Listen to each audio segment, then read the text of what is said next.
साथियों, आपने जब ये नोटिफिकेशन देखा होगा राजस्थान कर्मचारी चयन बोर्ड एलडीसी या कनिष्ठ सहायक संयुक्त भर्ती परीक्षा 2024 का जब ये नोटिफिकेशन आपने देखा होगा तो आपके दिमाग में स्वाभाविक सा प्रश्न उठा होगा। नहीं उठा है तो अब मैं बता देता हूं कि राजस्थान के अधीनस्थ विभाग में कार्यालय में तो कनिष्ठ सहायक और शासन सचिवालय और राजस्थान लोक सेवा आयोग में ये एलडी ये जो है लिपिक ग्रेड सेकंड, ये अलग अलग पदनाम क्यों है, क्या स्थिति है इसकी, जबकि एग्जाम एक ही है, ग्रेड पे भी इनकी दोनों की सेम है, 2400 ग्रेड पे इसकी सेम है, सैलरी सेम है, लेकिन ये पदनाम चेंज क्यों है, क्या आगे चीज होने वाली है, सारी बातों पर हम चर्चा करेंगे। दूसरी हम ये चर्चा करेंगे कि फॉर्म जब आप भरोगे, आवेदन जब आप करोगे तो उसमें आपको सावधानी क्या बरतनी है। क्या एक टिक मतलब आपका एक क्लिक एक राइट का टिक, क्या आपकी जो है प्रायोरिटी के हिसाब से आप जो दोगे प्रायोरिटी, क्या आपकी पूरी लाइफ उस पर डिपेंड है। जब आपकी जॉब लगेगी तो उसके बाद आप कौन से डिपार्टमेंट में जाओगे या कौन से डिपार्टमेंट में नहीं जाना चाहिए और किसकी हमें तैयारी करनी चाहिए, सारी बातों पे हम चर्चा करेंगे। अगर आपने ये वीडियो स्किप कर दिया ना, 10 मिनट का ये वीडियो स्किप कर दिया, तो दोस्तों ये मान लो कि आपका जो सिलेक्शन है, आपकी जो मेहनत है वो बिल्कुल बेकार हो जाएगी। ध्यान रखना इस बात को। तो सेशन को शुरू करने से पहले जो भी नए हैं चैनल पे, चैनल को प्लीज सब्सक्राइब कर दो। इतना इंफॉर्मेटिव वीडियो है कि गारंटी देता हूं कि आप मुझे दुआ दोगे जब आपकी जॉब लग जाएगी, अगर आपने इस 10 मिनट के वीडियो को पूरा देख लिया तो। ठीक है, अब बात चलो शुरू करते हैं। हम इस सेशन में बात करेंगे, सबसे पहले हम बात करेंगे सीईटी में कितने जो मार्क्स वाले हैं उनको तैयारी शुरू कर देनी चाहिए। और ऐसी बात जो आपको कोई नहीं बताएगा वो बात है जो अभी मैंने आपको थोड़ी देर पहले बताई है कि आपको आवेदन करते समय किन बातों का ध्यान रखना चाहिए, उन सारी चीजों की हम चर्चा करने वाले हैं। ठीक है, तो चलिए शुरू करते हैं हम।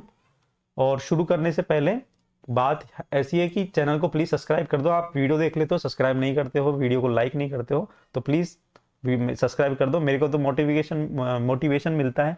और आपका ये नोटिफिकेशन है, इसके बारे में मैं आपको बताने वाला हूँ कि 4197 पोस्ट है। राजस्थान के अधीनस्थ विभागों कार्यालय, शासन सचिवालय और राजस्थान लोक सेवा आयोग, ये तीन जो है डिपार्टमेंट दे रखे हैं, एक तरह से हम बोल सकते हैं तीन वर्गीकरण है। और इसमें जो शासन सचिवालय और राजस्थान लोक सेवा आयोग है, इसमें इसे लिपिक ग्रेड सेकंड कहा जाता है। जो एलडीसी है लोअर डिवीजन क्लर्क, इसको लिपिक ग्रेड सेकंड कहा जाता है इन दो विभागों के अंदर। जबकि अधीनस्थ विभाग के अंदर, राजस्थान के अधीनस्थ विभाग और कार्यालय है, उसमें इसे कनिष्ठ सहायक कहा जाता है, मतलब इसको कहा जाता है आपके जूनियर असिस्टेंट। जूनियर असिस्टेंट इस पद को कहा जाता है। दोनों की ग्रेड पे 2400 है। 2400 ग्रेड पे आपका सिलेक्शन होगा, लेवल 5 होता है, आपको ध्यान होगा। अब ये देखो इसमें साफ साफ लिखा हुआ है, आगे देखो, शासन सचिवालय और लोक सेवा आयोग के लिए लिपिक ग्रेड सेकंड एवं प्रशासनिक सुधार विभाग के माध्यम से राजस्थान के अधीनस्थ विभागों और कार्यालयों के लिए कनिष्ठ सहायक। साफ साफ लिखा गया है, इसको तीन कैटेगरी में बांटा हुआ है कि लिपिक ग्रेड तो दो के लिए और प्रशासनिक सुधार के जो ये अधीनस्थ के विभाग है इसमें कनिष्ठ सहायक इसको कहा गया है। चयनित अभ्यर्थी को उक्त विभागों का आवंटन, जो इसमें आवंटन होगा, क्योंकि आपको पता है एग्जाम तो एक ही होने वाली है, उसी के आधार पर जो प्रायोरिटी भरवाई जाएगी, सह प्राथमिकता वरीयता भरवाई जाएगी, मतलब आपके जितने मार्क्स आ रहे हैं उसके अकॉर्डिंग आपको ये डिपार्टमेंट अलॉट होंगे। ठीक है, तो इस प्राथमिकता के आधार पर आपको डिपार्टमेंट अलॉट होंगे। अब आप सोच रहे हो कि पोस्ट एक है एलडीसी या कनिष्ठ सहायक या लिपिक ग्रेड सेकंड, दोनों की पोस्ट सेम है, सैलरी भी 2400 ग्रेड पे के हिसाब से बनेगी, तो सेम सैलरी होने वाली है, ग्रेड पे सेम होने वाली है, तो क्या ही फर्क पड़ता है, कोई सा भी विभाग मिल जाएगा। लेकिन यहाँ पे ये ध्यान रखना चीज कि यहाँ पे ये चीज ध्यान रखना कि आपको मैं बताऊं कि आपका जो ये विभाग है ये कितना इंपॉर्टेंट है, आपके पेपर के मार्क्स कितने इंपॉर्टेंट है। मैं भी आपको जो ये पूरा एनालिटिकल जो सारी चीजें ये मैं आपको बताऊंगा, एनालिसिस करके क्या चीज है ये सारी चीजें, है ना। तो उससे पहले हम ये देख लेते हैं कि इसका वेतनमान क्या है। तो वेतनमान दोस्तों इसका है लिपिक ग्रेड सेकंड और कनिष्ठ सहायक का लेवल 5L5, मतलब 2400 ग्रेड। 2400 ग्रेड पे इसकी है।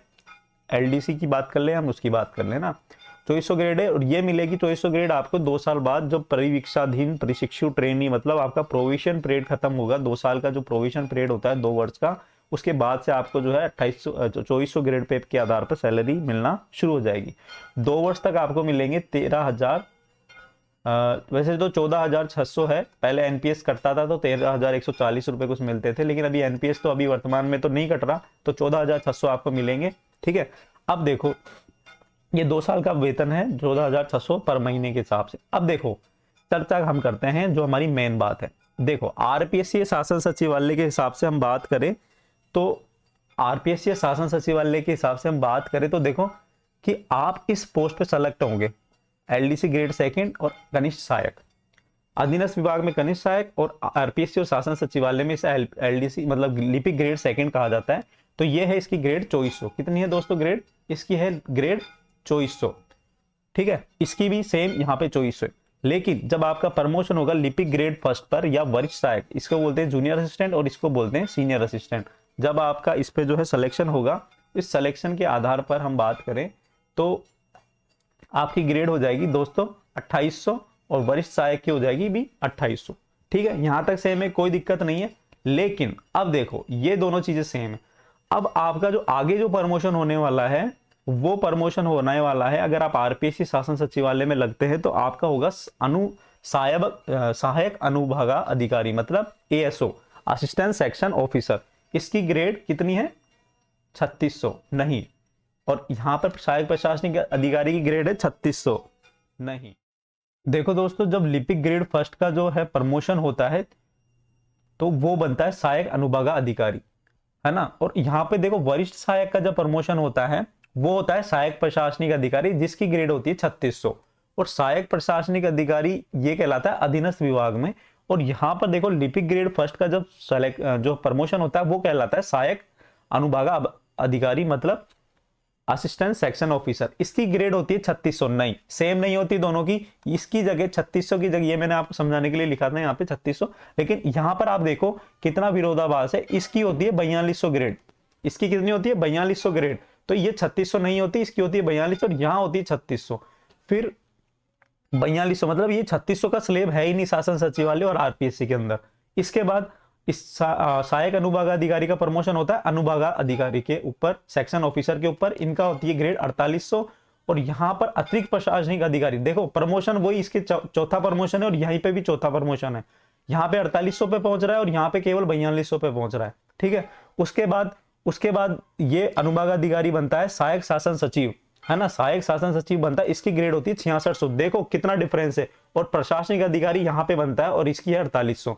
तो आप देखो सैलरी वाइज और पोस्ट वाइज कितना डिफरेंस है, ग्रेड पे वाइज कितना डिफरेंस है। अगर हमारा एक टिक मतलब हमारा एक टिक अभी जब प्रायोरिटी आप भरोगे आवेदन करते समय, मान लो आपका सिलेक्शन होना चाहिए था रैंक के हिसाब से, मार्क्स के हिसाब से आपके अच्छे मार्क्स आ रहे हैं, लेकिन आपने इस चीज को ध्यान में नहीं रखा और आपका जो सिलेक्शन होने वाला था आरपीएससी या शासन सचिवालय डिपार्टमेंट के अंदर, परंतु आपने ये चीज ध्यान नहीं रखी, आपने देखा कि कनिष्ठ सहायक या एलडीसी एक ही बात है, तो अधीनस्थ विभाग के अंदर आपका जो है सिलेक्शन हो जाएगा।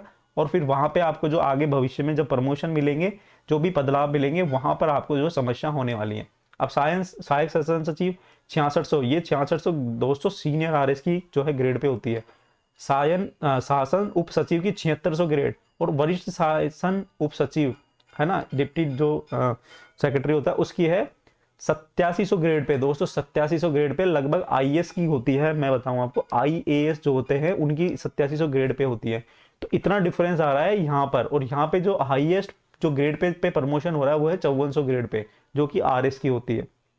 तो दोस्तों इतना डिफरेंस है। और सैलरी के अंदर भी लगभग इन दोनों ग्रेड पे की बात करें तो लगभग 40,000 रुपए का डिफरेंस आपको देखने को मिलेगा पर मंथ।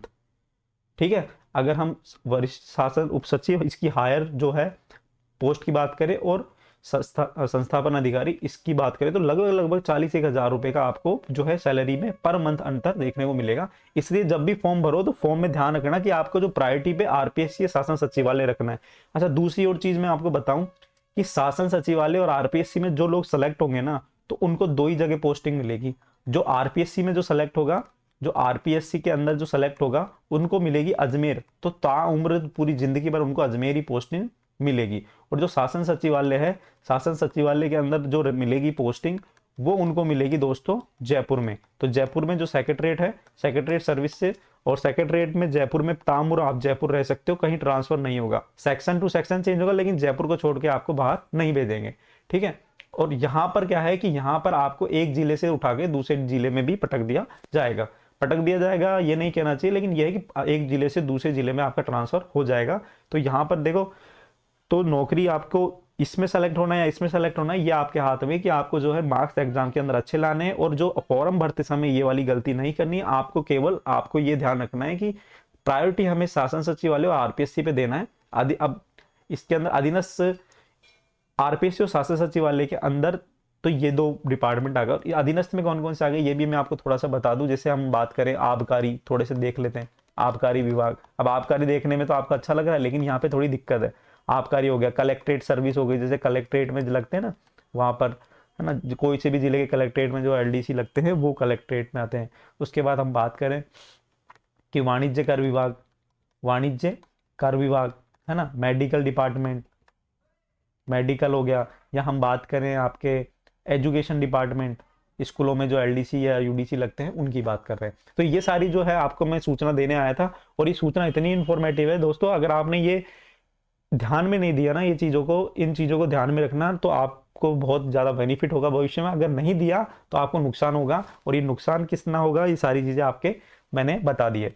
अब हम बात कर लेंगे सीईटी में कितने मार्क्स वालों को तैयारी शुरू कर देनी चाहिए। तो मैं आपको थोड़ा सा आइडिया दे देता हूँ कि सीईटी वैसे अभी जो फॉर्म भरने के बाद वो पता है 15 गुना की लिस्ट निकलेगी, और 15 गुना की लिस्ट निकलेगी तो उसके बाद जो है सारी चीज़ होगी। अभी जूनियर अकाउंटेंट में भी आपने देखा था, तो सारी चीज़ें कि सीईटी को 40% करने की मांग कर रहे हैं या सीईटी को खत्म करने की मांग कर रहे हैं, तो वो एक अलग इशू है। लेकिन अभी वर्तमान में जिसके 150 मार्क्स आ रहे हैं category wise, 150 marks category wise, कोई सी भी कैटेगरी में हो, सारी चीज़ें मैं बता रहा हूँ कि कैटेगरी कोई भी हो, अगर आपके 150 मार्क्स हैं, ठीक है, तो आप जो है तैयारी शुरू कर दो। आपका जो है 15 गुना के अंदर बुलाया जाएगा आपको, या फिर ये 40% हो जाएगा भविष्य में, ये भी चल रहा है। लेकिन अगर आपके 150 मार्क्स हैं तो आपको तैयारी शुरू कर देनी चाहिए।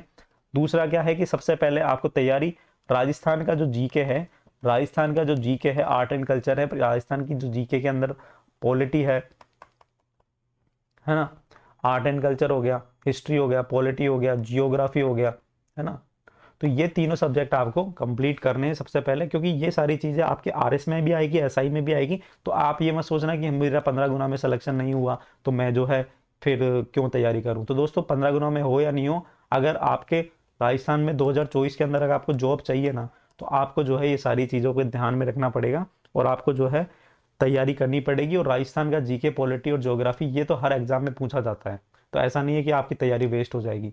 आप पटवारी का एग्जाम देख लो या फिर आप एलडीसी का देख लो, अभी राजस्थान में सब इंस्पेक्टर की वैकेंसी निकलेगी, उसमें भी ये सारी चीज़ें पूछी जाएगी। तो आपकी जो तैयारी है उस तरह से करो कि आपको एक एग्जाम पे डिपेंड नहीं होकर सारे एग्जाम आप दे सको, ठीक है। तो यही मैं आपको गाइडेंस करने आया था और ये सारी चीज़ें बताने आया था। तो मिलेंगे फिर कुछ नई इन्फॉर्मेशन के बाद के साथ, और आपको कुछ भी पूछना हो तो मुझे कमेंट बॉक्स में बता सकते हैं। गवर्नमेंट गुरु 2.0 यूट्यूब चैनल है, गवर्नमेंट गुरु 2.0 टेलीग्राम चैनल है, पुनीत पावक करके मेरी इंस्टा आईडी है, पुनीत पावक करके मेरा जो है आपको फेसबुक पे मिल जाऊंगा। तो कहीं पे भी आप मुझसे कुछ भी पूछ सकते हैं, आपको कुछ भी पूछना है मैं आपके लिए भी इन्फॉर्मेटिव वीडियो बना दूंगा, ठीक है। चलो मिलते हैं नेक्स्ट वीडियो में, अभी के लिए इतना ही। धन्यवाद। चैनल को सब्सक्राइब जरूर कर देना, वीडियो को लाइक करके दोस्तों के साथ शेयर कर देना। धन्यवाद। जय हिंद।